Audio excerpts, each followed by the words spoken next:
میرے گھر والے کہنے لگے کھانا چھوڑ دیں پہلے اس کی بات سن لے. میں نے کہا پتر کیا ہوا, کسی نے مارا ہے کسی استاد نے؟ کہنے لگے نہیں حضرت, گھر فون کیا تھا تو میری اماں اور ابا کی لڑائی ہو رہی ہے. بچہ کانپ رہا ہے, ٹانگیں کانپ رہی ہیں. میں نے کہا کیا ہو کیا گیا تمہیں پتر, لڑائی ہو رہی ہے تو گھروں میں ہو ہی جاتی ہے. کہنے لگے نہیں آپ کو پتہ نہیں وہ بڑا سخت لڑتے ہیں. میرے والد جب میری والدہ کو مارنے کے لیے آگے بڑھتے ہیں تو ہم سارے چار پنجوں کے نیچے چھپ جاتے ہیں, ہمیں خوف آتا ہے, وہ منظر خطرناک ہوتا ہے. یہ کون تکلیف دے رہا ہے اپنے بچوں کو؟ یہاں بیٹھے ہمارے ہاں میلوں دور رہتے تھے اس کے گھر والے, تو وہ تکلیف میں تھا, تو گھر میں کیا کیفیت ہوگی؟ اگر حوصلہ ہو, صبر ہو, قناعت ہو, اللہ کے دیے ہوئے تھوڑے رزق پر ہمیں راضی رہنا آتا ہو, ہمارے گھروں میں سکون آئے, اطمینان آئے, ہم جو زندگی بڑی خوشی خوشی گزار سکتے ہیں. ہمارے مزاجوں کا لالچ, ہماری طبیعتوں کی بے راہ روی, ہماری جھوٹی انا کا بت, ان ساری چیزوں کو ختم کر دیتا ہے. اپنی زندگی کے اندر اگر ہم وہ کردار اپنے بچوں کو دیں جس کردار میں موبائل بھی ہو, جس میں گاڑی بھی ہو, جس میں پیسے بھی لا کے ابا دراز میں رکھتا ہو, لیکن والد کا گھر میں مصلی بھی موجود ہو, اس کی کوئی تسبیح بھی ہو, وہ یہ بھی کہتا ہو کہ خدا نے اپنے فضل سے آج 5,000 دیا ہے تو اس میں 1,000 غریبوں کا بھی ہے, اس میں تھوڑا سا میں نے اللہ کی رضا کے لیے بھی رکھا ہے. اگر کوئی مشکل آ جائے تو وہ باپ اور ماں کو صبر کرتا ہوا دیکھتے ہوں. اگر ایک باپ بات کرے تو دوسرا برداشت کرتا ہو. خدا را اپنی اولادوں کو اس اذیت کا شکار نہ کرو.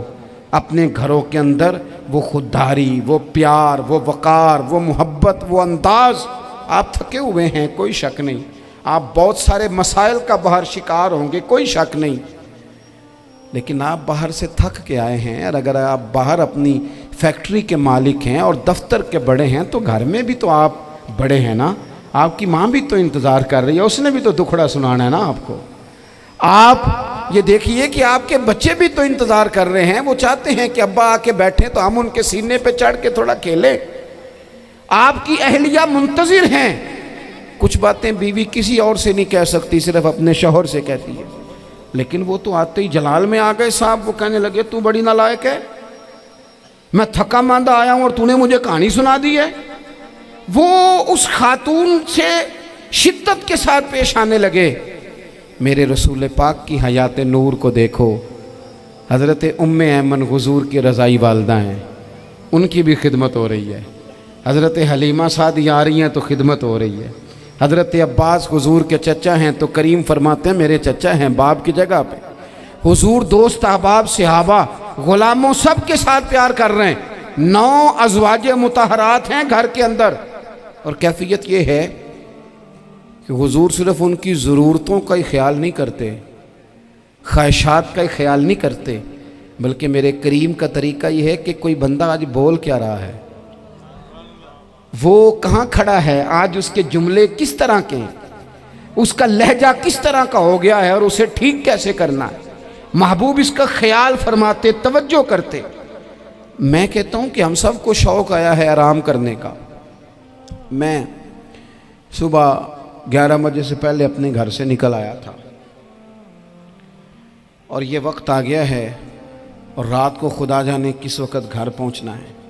کئی دفعہ کیفیت یہ ہوتی ہے کہ گاڑی سے اترتے ہیں تو پھر دل کرتا ہے کہ کوئی اٹھا کے چلائے نہ کبھی.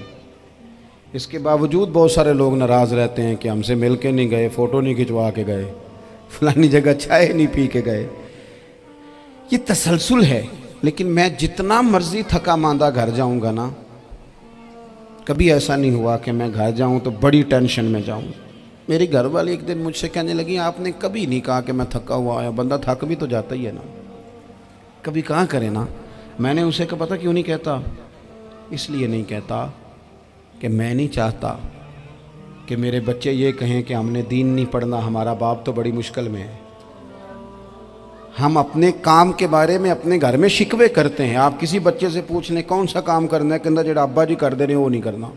کیوں کہ ابا جی ہر روز تو کہتے ہیں میں بڑا الجھ گیا ہوں, یہ کام بڑا مشکل ہے.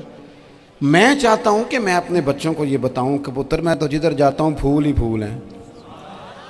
میں تو جدھر سے گزرتا ہوں محبت ہی محبت ہے، میں تو جدھر سے دیکھتا ہوں دعائیں ہی ملتی ہیں، تاکہ ان کا شوق پیدا ہو۔ میرے عزیز، آپ تھوڑا سا دل بڑا کریں۔ اگر آپ ایک کی وجہ سے پورا گھر سکون میں آ جاتا ہے تو آپ دل بڑا کیوں نہیں کرتے؟ جگہ ڈھونڈتے ہیں بس مجھے کوئی تنگ نہ کرے، کوئی میری باپ ماں بدولت کو کوئی پریشان نہ کرے۔ بخاری شریف سنیے، حضرت عائشہ صدیقہ رضی اللہ تعالیٰ عنہ بیٹھی ہیں، حضور فرمانے لگے عائشہ آج ایک بات نہ بتاؤں تمہیں؟ یا رسول اللہ بتائیے۔ حضور فرمانے لگے جب تم مجھ سے ناراض ہوتی ہو تب بھی مجھے پتہ چل جاتا ہے، اور جب راضی ہوتی ہو پھر بھی پتہ چل جاتا ہے۔ تو حضرت سیدہ عائشہ صدیقہ بات سن کے بڑی خوش ہوئیں، یا رسول اللہ وہ کیسے؟ حضور فرمانے لگے کبھی کبھی تم قسم اٹھاتی ہو۔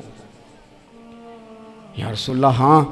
فرمایا جب ہوتی ہو نا راضی، خوش، تو پھر کہتی ہو مجھے رب محمد کی قسم صلی اللہ علیہ وسلم، پھر تم میرے نام کے ساتھ رب کریم کا نام ملا کے قسم اٹھاتی ہو، رب محمد کی قسم۔